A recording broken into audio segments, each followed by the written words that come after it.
a song of a loss that is gone. Say, could that loss be I? Hello and welcome back to the channel. If you're new here, my name is Kaylee, and today's video I'm going to talk all about season 7 episode 3. So thank you to all those people that caught my tongue-tied moment in last episode where I said we were talking about season 2 episode 7 when we're not. We were talking about season 7 episode 2. I've caught myself out doing that even when I'm talking to my friends or family about Outlander, that I'm like, season 2 episode 7, and I'm like, oh my god, we're so far into it. How do I keep mixing that up? But anyway, we are talking today about season 7 episode 3, which this season is panning out to be one of my all-time favorites. Every episode so far I have absolutely loved. And Death Be Not Proud, which was the title of this episode, it just was no different. I am absolutely loving it. So we start off and we are in Scotland with Bree and Roger in the future, and some time has passed. So they are at Fiona's house. I don't know why they come over in the TV version, but they're in Scotland and they're visiting Fiona, and they receive a big, beautiful, well-preserved 200-year-old box with Jem's full name engraved on the top, only to be opened by him. Now, the box itself is very well looked after, so it must have been very well stored and kept throughout all this time. I did think that sort of was a bit of an odd choice, but I did love it. The box looked beautiful.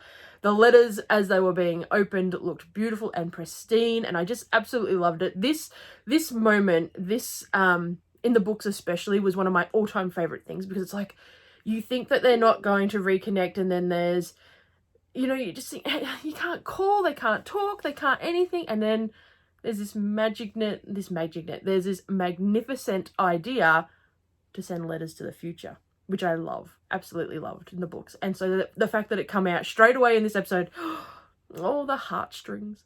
Something else that the letters do clarify is what year we're currently in the timeline of events. So on the letter, it's dated 1776 from Claire and Jamie. So we know that that is the year that we're officially up to in that aspect of storyline and that timeline, because sometimes with this show you don't realize exactly what year it's playing out until a very historical event happens, and then you go, okay, so we're definitely at this year.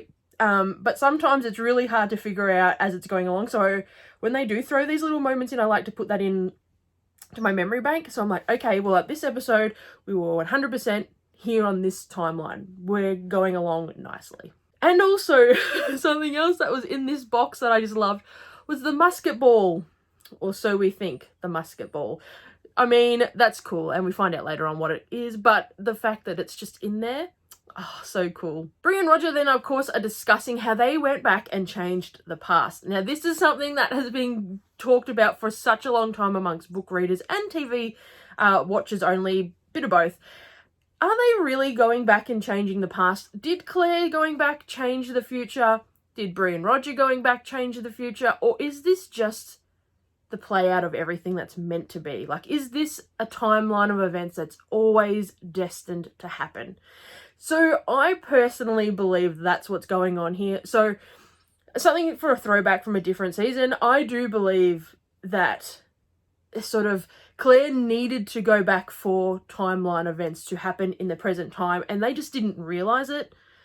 It's so hard to explain, but that's my theory for the entire Outlander universe, is that Claire is always destined to go back. It's not that Jamie's ghost was there. Well, I mean, maybe Jamie's ghost was there calling her back to set off the motions or whatever, but she's always destined to go back. Bree and Roger are always destined to go back. Bree is destined to have matches. Like, it's just destiny. And so that conversation comes up into play again, because Bree and Roger are talking about it specifically in this episode, and it's like, what side are you on? Do you believe that they went back and changed everything to change the future, or was it just that it was just destiny and it played out the way it did? I love that. We're going to do a video on it soon about what we think the Outlander universe is telling us. Because of previous episodes, we knew that the bugs were definitely going to have something coming up, and it finally portrayed into the storyline. And I'm a little bit, I don't know. So in the books, I love the bugs. They're bigger characters for certain in the books. And I realize we can't have them as big as everybody else would like them probably to be in the TV series for time management and storylines and effects. But I really love Mrs. Bug and Mr. Bug in the books. Well, Mrs. Bug more. But in the books, we have a lot more detail for the bugs. Like you see them looking after the family a lot more, and that is sort of talked about by Mrs. Bug a little bit, how they, you know, they've cleaned their floors, they've helped look after them, they've done this and this and this. And all whilst that's true, in the books, Mr. Bug was a lot more devious and a lot more murderous. And there's much more storyline to them in the books as comparison to the TV show. So when this part of the storyline played out on the TV show, even though I had the sort of adaptation to the books playing into my mind, because I was like, oh, the bugs, here we go, it's going to happen. And then it wasn't as dramatic as I thought I would feel. Like, I didn't feel as dramatic about it, because the TV versions of the bugs, I'm just like, oh yeah, they've been floating around, but they're not major characters. So when the bugs storyline was playing out, like I said, I just sort of went, oh yeah, cool, whatever. Whereas when I was reading it in the books, I was like, no way. No way, what has just happened? I think I like the TV version of them because it's allowing other things to happen, and we're allowing other storylines to have higher airtime. But I feel like the bugs in the books got a bit more love, if that makes sense. So we obviously discover that Mr. Bug has been taking the gold from Hector Cameron's house. From his tomb, sorry, not his house. Well, his house is his tomb.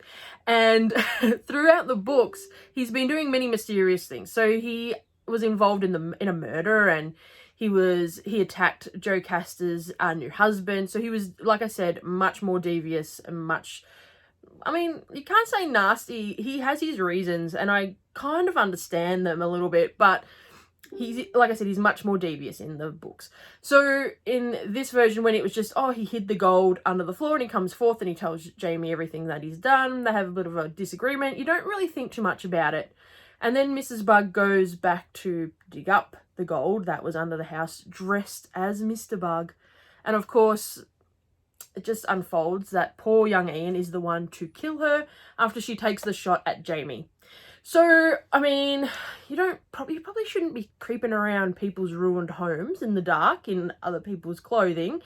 But poor Mrs. Bug, I do feel bad for her because I have that book attachment.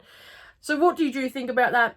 If you were just a TV show watcher in particular, I'd love to know, did you have any sort of feeling toward the bugs, or were they not played up enough previously to be like, oh yeah, cool, whatever, she's dead, okay, see ya. Killing someone, though, for young Ian is obviously going to be a big turning point, especially in the manner of it being Mrs. Bug, and someone who, as he says throughout the episode, you know, she looked after him, she cared for him, she was such a big part of their community there. So for young Ian, it really is a devastating moment, and it's not something that's going to just drift off as easily for him. And that, I believe, will come forth a lot more later on, and I'm going to try really hard not to spoil it, but something that is said later on, even in this episode, is sort of played out throughout many, many episodes and seasons to come, or books. It's to come a lot more. And it will play out in more aspects of his life than he probably realizes. No, he definitely realizes, actually, but he just sort of, it goes along with the motions, and you just think, oh, okay. And it's a bit of a turntable of events, if that... I'm not really explaining that right, but I don't want to spoil it, so just keep it in mind. If you're wondering what I'm even talking about, though, it's because I have skipped a scene. So one of the most crucial scenes of this young Ian plotline is when they are burying Mrs. Bug, and Mr. Bug does reappear from hiding to attend her funeral. Young Ian gives him the option of taking his life. Now, Mr. Bug says, well, no, how about I kill your dog? And, you know, that might be of better scale. And young Ian, of course, he's not going to kill Rollo. He didn't do anything wrong in Ian's eyes. It was him. And so therefore he says no. And Mr. Bug's like, well, one day I will come back and I will take something worth taking from you. And that is what plays out throughout, much to come. And it's not so much that Mr. Bug will appear, but it's that curse, or that that knowing for young Ian that, you know, something is coming. It's so hard to explain, but you definitely will see it played out. And if it's not, I will explain the pinpoints where I think it should have been played out from the books. Then we get a talking point that I'm sure many of us, especially myself, have been dying for a long time. And that is they are going to go, Jamie and Claire, back to Scotland. Now, because Jamie wanted to fulfill his promise to his sister, Jenny, and his brother-in-law, Ian, of bringing their son, young Ian, home, he's decided it's time.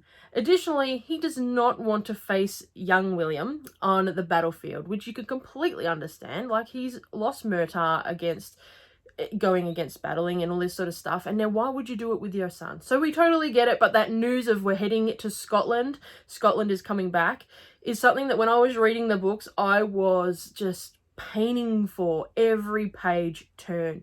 My favorite part of the entire series has been when Jamie and Claire have been in Scotland. And I think because I'm not American and I'm not British or anything like that, I can sit back and I have it from an outsider view that my favorite parts of the series are Scotland and the UK. And even though I do love that they've gone to America, I want them to be back there. And I mean, of course, I've caught up on the books. I know what the books. So just that returning to Scotland, I love it. And I just hope, I'm not going to say anything else, but I just hope we are going to have more and more and more of Scotland in the times to come. Fingers crossed that's a long way away and not really TV involved.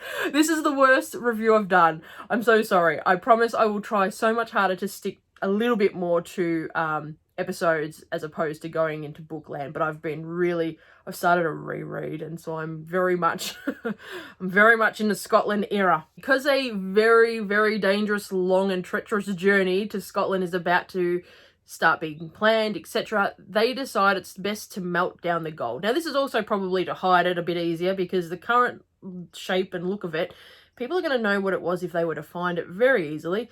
And it is melted down into musket balls and disguised as musket balls, which I absolutely love. So throughout this entire conversation, young Ian is also talking about how he's a little bit worried about returning home to his parents. Like, what if they don't accept these new changes and his new sort of lifestyle that he's got going on? And it's a really touching moment that it's sort of like, well, no, home is where they have to welcome you. And it just really pulled at the heartstrings. I absolutely love that scene. But I also loved that we got more of the gold. Now, the gold, this is such a... if this was myself, if this was happening to me and I was Bree and Roger in the future and I got a letter explaining that somewhere hidden is gold, although it's in America and you're currently reading your letters in Scotland, makes it a little bit harder.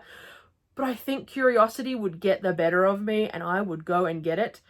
That's just me. And I probably wouldn't, even if I didn't need to use it, I'd want to know if it was still there after all this time. But anyway, at this current moment, they don't know what exactly is happening. But they do know that Jem knows where this mystical place is, even if he doesn't know it yet. And I love that they're very intuitive, that they know, well, I don't think Jem actually knows what he knows. And the fact that we actually get to see the Spaniard in his cave, and it would just be so... how could you not? I mean, after 200 years, you would think it would be gone, and I suppose it would be like, are we going to go on this adventure and find something that we don't know is even there? It's not as if it's a 5-second trip down the road, but I think it would definitely be something I'd be going, yeah, nah, I need to go. I need to go and see, and you just don't know what else is there. You don't know at this point, and curiosity would have well gotten me. But I love how they were very refrained and said, no, okay, we're not going to go. We don't need it. We're not going to go get it. I would have gone and got it. The next major heartstring moment was Bree and Roger sitting on the steps of Lollybrock. Now, this scene reminded me so much of when Claire went to Lollybrock, when she was back before she'd returned to the past, and you see Jamie standing in the archway. Oh, I loved it. I love this scene. Funnily enough, whilst we were watching it, the main thing that I was sort of going, no way, about was the fact that the container was there. So Shannon and I went to Scotland during the filming process of season 7, and we were lucky enough to go to Lollybrock when they still had props and things there. Now I found this container and I was like, wow, they're using storage like we are at our truck yard here in Australia. And I was like, that's so weird. Okay, look at this container. And I'm standing there looking at this container, just talking about it in the form of work. And I took a photo with it and sent it to my parents. We're like, look, they're storing things in a container too, because it was sort of around the gate, not at Lollybrock.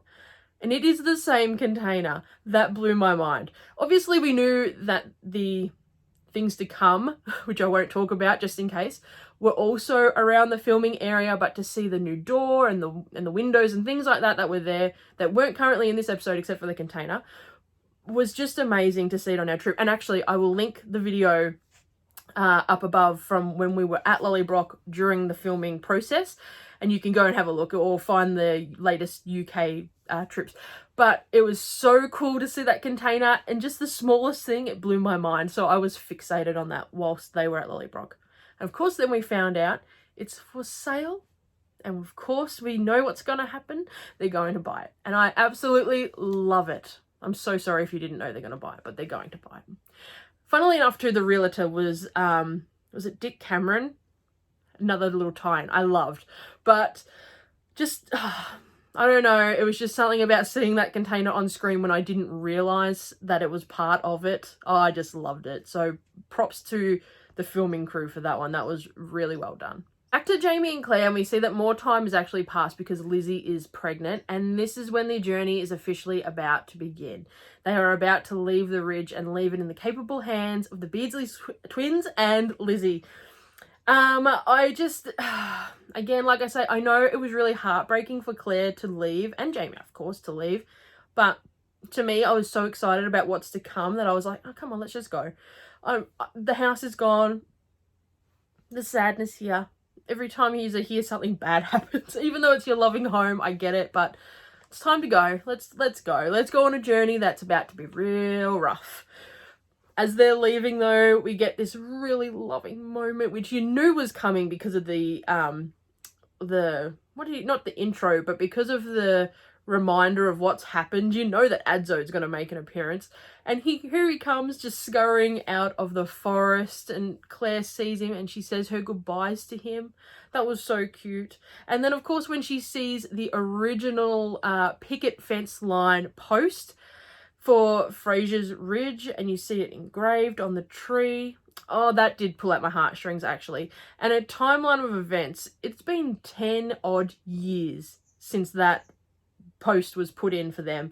So imagine, it's hard to imagine it as we're watching it as we are, but 10 years is such a long time. That's how long they'd been there. It's crazy. And that pole and that the red rag or string, whatever was around the top, it held up pretty well for 10 years laying down there. But it was just a nice tie-in to say goodbye, but also see you again. I don't know, I like that part, but I just kept thinking to myself, come on, it's time to go to Scotland. Let's go on this journey. Something else we should probably talk about also is the fact that Jamie's dreams are coming more and more into play this season. And I don't know if TV show viewers only would understand the concept of them yet. So if you are only a TV show viewer and you haven't like deep dived into what's happening, do you understand, or is it portraying it well enough for it to be obvious, is how I probably should say it, not do you understand. But like, is it being portrayed enough that Jamie is seeing the future, or is it more, oh yeah, he's just dreaming up things? But like, how can one person dream up something that is legitimately in the future? I can understand dreaming of things that you've never seen or you've made up in your mind or whatever, but for it to be physically something that's in the future and being used in its proper function, like Jem saying, I want to call Grandad, oh my God, you know what I mean? But they have to know. Claire has to know he's seeing the future. And it's not as if Bree sat back and drew a phone and here's a picture of it, so he's had a glimpse of it. He is seeing the future. Why is this not being talked about? It really, even in the books, it bugged me so bad that they weren't talking about the possibilities of it or what is mystical around it. But I also get it, because it's like, that's such a hard thing to discuss. How do you discuss a dream that could or could not be the future? But you time travel, so you know, you should be discussing all realms of possibility. That's just my thoughts. But yeah, is it being portrayed well enough to know that it's actually, he is seeing the future. He is seeing Jem in that point of time wanting to speak to him. I don't know if it is playing out well enough or not. I don't think it is myself. I don't think it's been getting enough attention. But it's also nice the way they're doing it. I'm probably babbling, but you know what I mean. So officially now we are through A Breath of Snow and Ash. There is no more book to cover. There is nothing else going to come from that book, I believe. Which is funnily enough, because at the very end of that book, or is it the start of An Echo to the Bone? Either way, we've passed the point. I just can't remember which book it's in. We discover we discover the motion of events for the notice to go in the paper to say that Jamie and Claire died in a fire. To a point. So, no, it had to be at the end of the book. It had to be at the end of A Breath of Snow and Ash. It had to be. I need to recheck that. But you see in the prologue, it comes up and it says how the newspaper has received notice of their death at and the house fire, or not the house fire, but in a fire. And so therefore, the timeline of events where they've received it, it's already happened and it's not new recent news. So in their notice that they've received, it's said that it's happened in December, but they don't print it until the January. So, I mean, newspapers being newspapers back then, it was going to be a lot of cost effect to change something like that, to change their lettering out and print it and all this sort of stuff. And they pretty much went with the notion, well, they're already dead. This is just to put it out there. Dead is dead. What can you do about it? Let's just print it and leave it. Don't worry about it. Don't worry about that date. That's okay. They're already dead. They're not going to worry. But we don't know who sent the notice in. And when the people that were there, they know they didn't die. They know who sent the notice in. If you are a book reader, please don't spoil that in the comments if you see people, unless they ask. But, who do you think it is? Who do you think, if you're a TV show only watcher, who do you think sent that notice in? I love it. I think it's so cool. I'm not going to say any more. I probably ruined it already with my face expressions. But who do you think it was? I'd love to know. Honestly, if you have no idea who it is, please drop those answers in the comments below. Please, I want to know who people think it is. So cool. And, mind you, in between A Breath of Snow and Ash and An Echo to the Bone was 4 or 5 years. 4 or 5 years. Not in timeline of events. In physical, human, good old me years. 4 or 5 years it took from the book A Breath of Snow and Ash to An Echo to the Bone to come out. 4 or 5 years people waited. Kills my soul. We don't even need to talk about the next couple of years in between books that people have waited. I'm so worried this series is never going to be finished, or I'll die before the series is finished. I need to know the ending. But 4 or 5 years, that's crazy. I am terribly sorry if I babbled on in this episode review. I am seriously so passionate about the way that this series is being portrayed and produced, and I'm so happy with everything that they have done. So even if I said something negative towards it, I'm actually okay.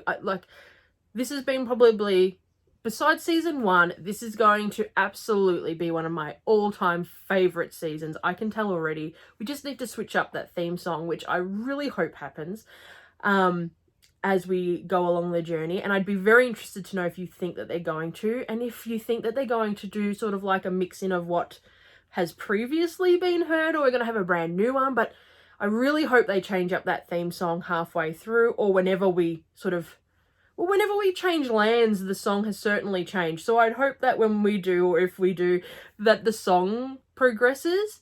Because that's been my only real, I haven't loved that. But everything else in this season, I have lived for. Absolutely lived for. My background, I'm not living for in these series. Because every time I watch myself on the viewfinder here on my camera, I see things that I'm like, gotta get rid of that out of that background. We need a fully only dedicated Outlander background. And I've been crafting some Outlander things, so I might do a video with some Outlander crafts that you guys can do at home, because I know we have some really dedicated fans for Outlander. So if you're like me and you like to craft, we can do some crafting Outlander videos. Again, I'm sorry for babbling on, but that is my review for episode 3 of season 7. And I can't wait to watch the next one. Are you excited for the next one? I'd love to know. I hope everyone has a great week, and I will see you very shortly for another Outlander video. Take care. Bye.